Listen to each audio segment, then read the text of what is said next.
अक्षय नवमी व्रत कथा।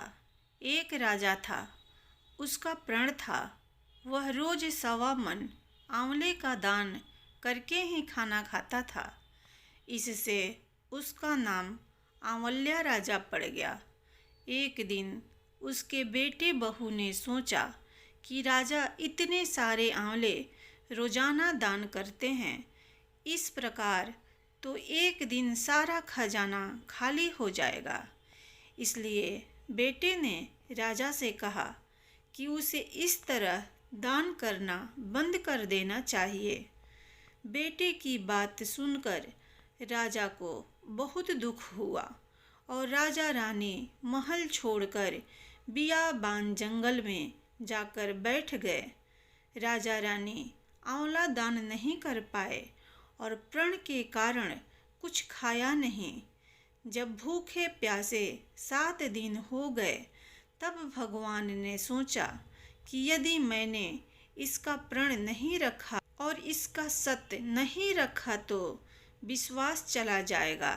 इसलिए भगवान ने जंगल में ही महल, राज्य और बाग बगीचे सब बना दिए और ढेरों आंवले के पेड़ लगा दिए।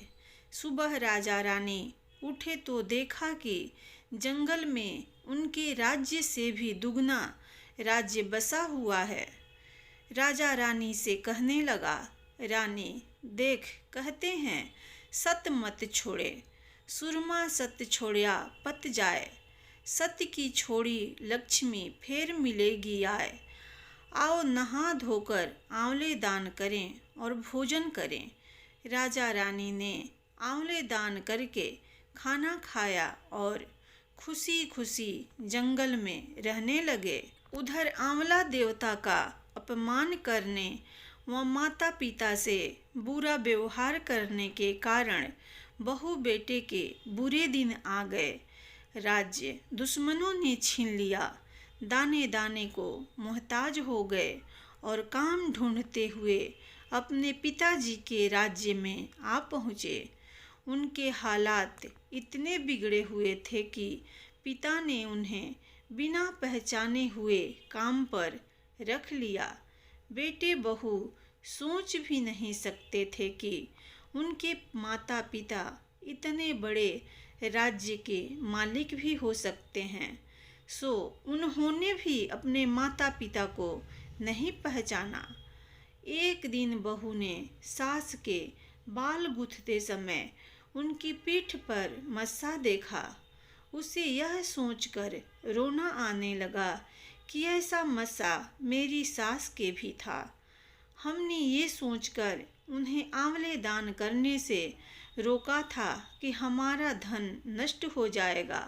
आज वे लोग न जाने कहाँ होंगे। यह सोचकर बहू को रोना आने लगा और आंसू टपक टपक कर सास की पीठ पर गिरने लगे। रानी ने तुरंत पलट कर देखा और पूछा कि तू क्यों रो रही है। उसने बताया, आपकी पीठ जैसा मस्सा मेरी सास की पीठ पर भी था।